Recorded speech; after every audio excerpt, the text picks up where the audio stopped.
The Player tab allows us to play back data. It's the icon that looks like a hand with a wand up here in the toolbar. So let's click on it now.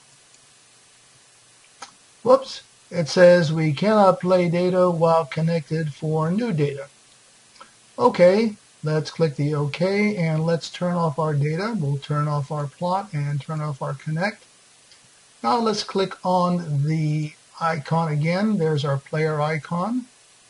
Alright, what we've just done really is record some of our latest data, so let's play it back and see what it looks like.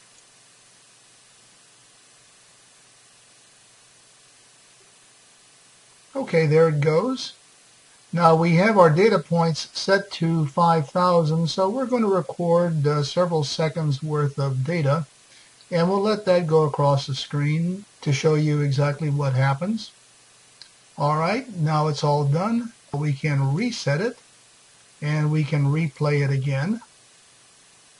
And we can also come over here and click on the loop, which means that the data will continue to loop over and over and over again until we click on the or unclick the loop again. Alright, there we are looping. Alright, let us click play again. By the way, you can click play and pause, play and pause, play and pause, and so forth. Let's unclick the loop. The other thing I want to show you here is on the data position slider bar. We can move this anywhere from the left-hand side, which is 0 data points, to the right-hand side, and as it shows here, we've recorded 4,136 data points in this particular sample. So that's what we're really seeing here. So let's go to maybe a fourth of that. Let's go to 1,000 data points and release, and there we have the first 1,000 data points. Then we can move it over again, and we get the next number of data points, and over again, and the next number. So that's how the data position slider bar works. We can also put in a delay between the time that each sample is displayed on the screen. And this is kind of touchy. We're going to put in, I'm going to try and get to like 100 milliseconds here. Here's 112 milliseconds between samples. So let's hit the reset and let's hit play again. And as you'll see, the samples really begin to come out slowly.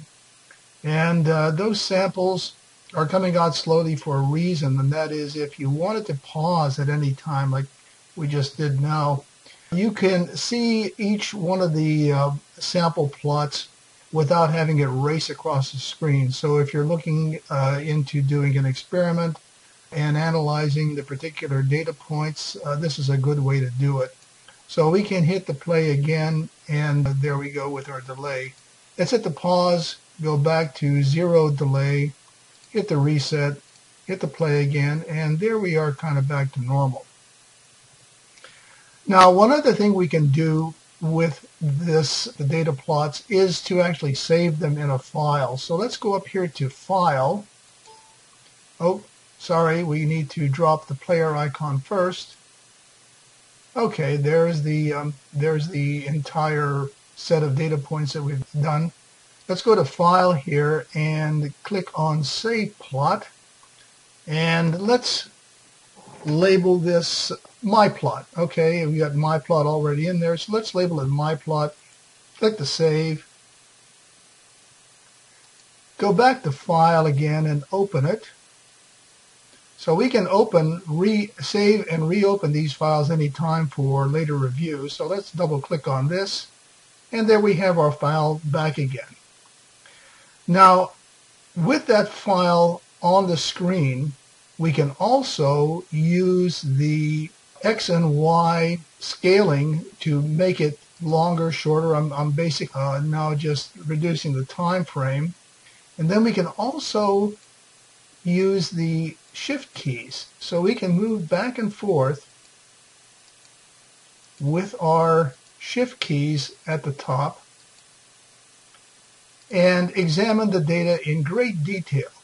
Here I'm going to decrease the time scale again. Okay, make it even longer. We can also do the same thing with the Y scale. I'll increase the Y scale.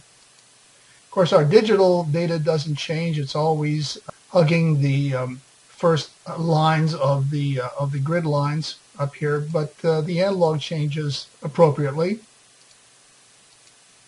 So those are the things we can do with the player icon. So the player icon, once again, is a very, very useful tool in being able to review what you've already done and already seen.